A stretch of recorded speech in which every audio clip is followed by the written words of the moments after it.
Why would you invest in a bad goalkeeper if I'm using an analogy? Like, what is the point? You can go there as a 17-year-old, as a 16-year-old, you're gonna be like, oh, nipatia condoms, na watakupatia. This condom may not be the most comfortable thing, but I know I'm safe. So if this condom isn't working for you, madam, It saved my life. I would have been Father Abraham right now. And on the second question of effectiveness or comfortability, again, very valid points from both sides. But I think there's a way you can get to the balance of it all.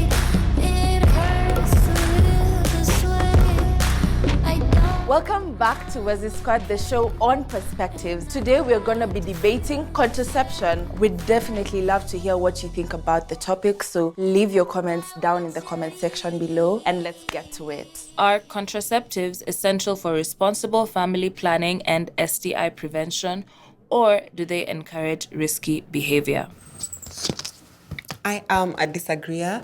I think that contraception does encourage risky behavior. I agree. Contraceptives are essential in family planning and preventing of STIs. I do disagree because contraceptions increase risky behavior. I agree. I think that contraception is very, very essential in family planning and STI prevention. I am on the agreeing team today, and I think that contraception, it is very essential in prevention of STI and in family planning, in the sense that sex is a part of life, like we have said before over and over again. So why don't we cultivate a habit of having safe and protected sex? At least in that way, we can be able to have control over our lives. We can better our socioeconomic status just by having safe sex and having the knowledge regarding safe sex and contraception. I agree, and to add on to our point, I think it's very, very important to understand that family planning allows couples, allows individuals to better take steps to like accommodate their children when they come, you know, in terms of financially. You know,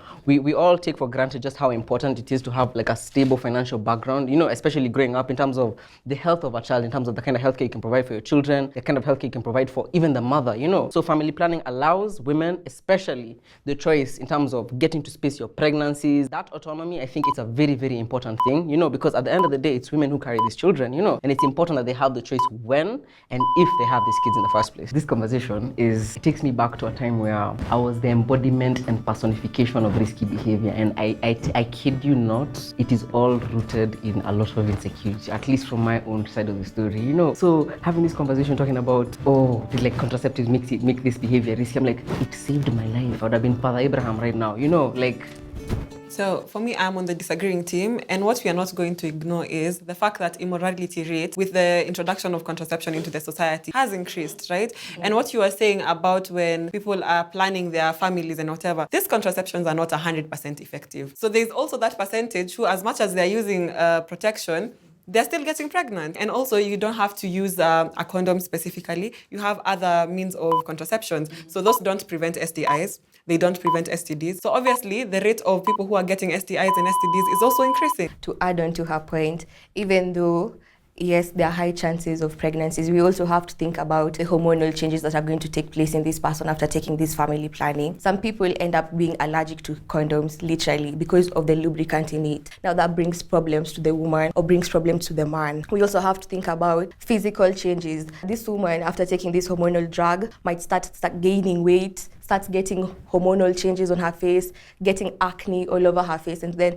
this starts becoming a stigmatization because she's using this drug all the time. Then her boyfriend might not want her because of the things that are happening on her face. I strongly disagree, especially with your point when you talked about it encourages like the immorality. I don't think immorality is a strong enough reason to take away that choice from people, you know, because it's men and women. It's not enough of a reason to take away that choice from people, because at the end of the day, the repercussions are heavy. You're talking about a life, and that child matters, you know, and at the end of the day, it is our responsibility as those people who are here to give the best possible scenario for that child to grow up in a healthy and safe environment. And you know what we've learned, especially over time, is the fact that the data has shown us that women and men who are able to like family plan are able to accommodate their children better financially, they're able to accommodate their children better emotionally, you know, because you have planned for something, you have foreseen that there's a need that's going to happen, you're able to anticipate it and plan for it. Just as you have said initially about contraception is very, very wide. We have hormonal contraception and we have non-hormonal means of contraception. So if this condom isn't working for you, madam, you can get an intrauterine device that is non-hormonal. It will serve you for 10 years and you will be fine. My rebuttal is our stance is contraception increasing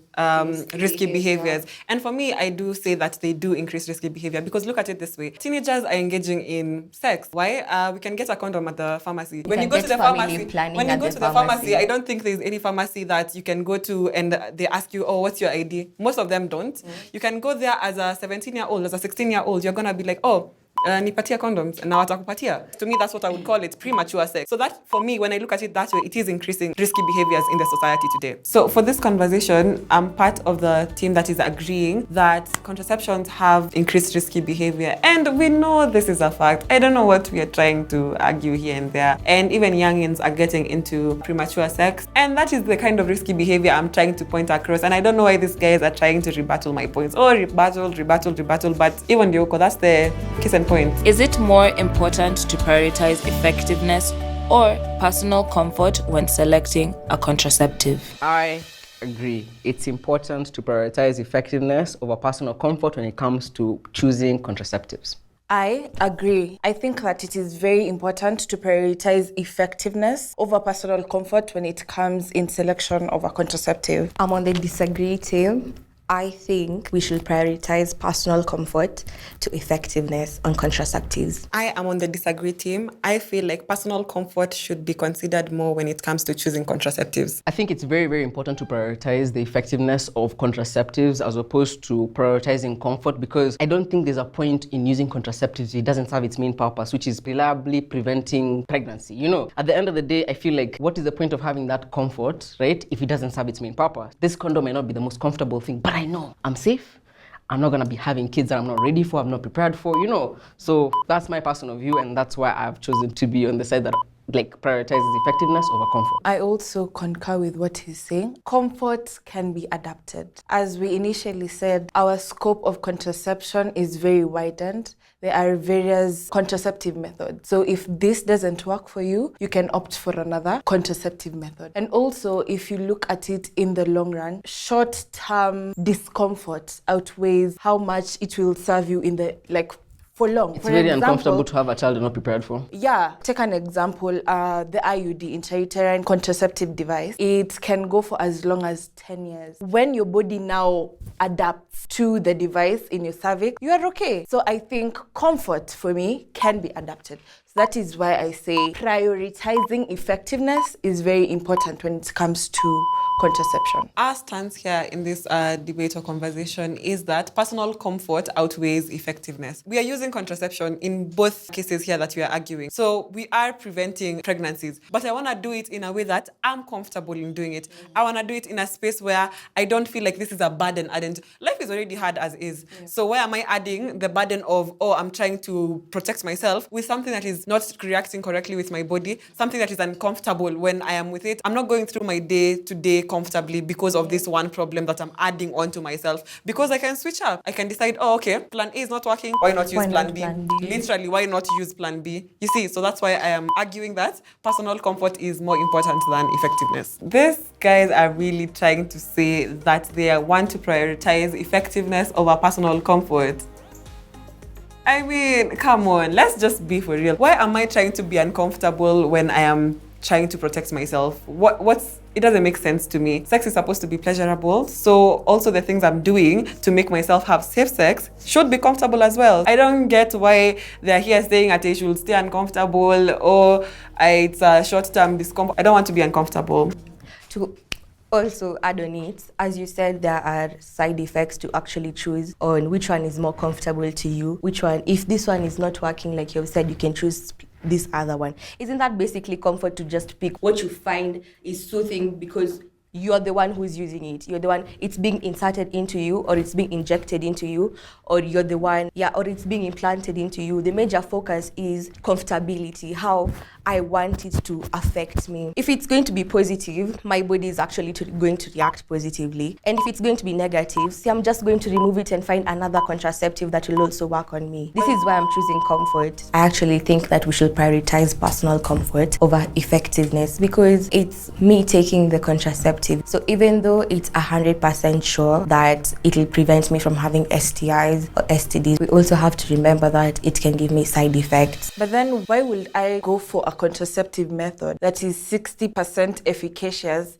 as compared to another contraceptive method that is 99% more effective in helping me prevent unwanted pregnancies just because of comfort? Yet we are talking about short-term discomfort. This thing will adapt to your body. It is a foreign device inserted into you. It will adapt to your body. It's just for a short period. So for me, I still vehemently think that I will go for something that is more efficacious as opposed to something that doesn't work. Effectiveness has to come first. There is no way I'd put something in my body knowing clearly that this thing is not effective, it's not doing what it's supposed to do. Contraception is very, very wide, or you can also opt for natural contraception. Abstain. To rebuttal your point, right? Either way, we're not talking about whether or not money is being spent in this situation, right? Already this person has chosen to take contraceptives, right?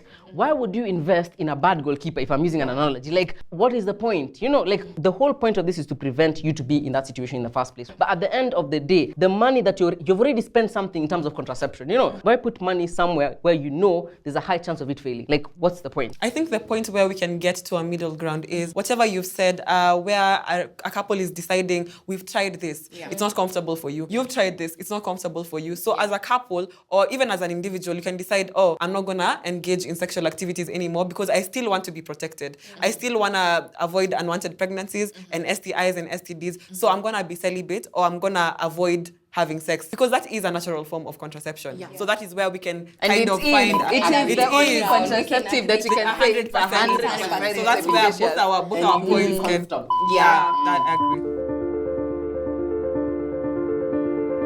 Hello, my name is Brandy Mora. I'm a content creator and a TV producer, and I'm very passionate about reproductive rights, and that's why I'm here today. With the first question about the risky and is it good for family planning, I think both teams had very valuable points, especially when the disagreeing team said there's false security, but with enough education, enough information about these things, because we cannot say that it's the contraceptives that are actually promoting immorality. So with enough education and sensitization, like you said, I think we can have a balance between these two. This family planning and contraceptives really helps in family planning, because now you're able to control when are you having the first baby, do you want a second baby? You know, before contraception, it was just pa, until when menopause. So I think it is very crucial for family planning, and it really, really helps. And as much as it has promoted risky behavior, that has something to do with people's personalities, morals, teachings, and nothing to do with the contraceptive.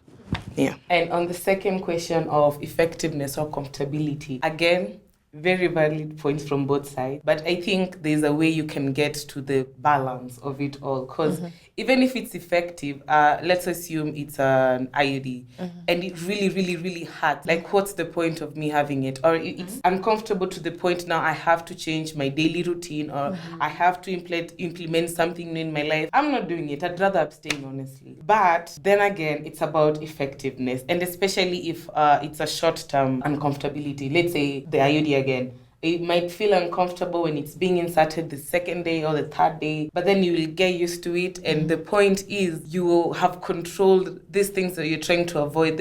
I don't think it protects you from STI, but pregnancy. It controls your pregnancy, and that's what you wanted. That was your main point. So I think for these things, it's about you as an individual. What is your reason for putting this contraceptive? Somebody gave us a point about the pain.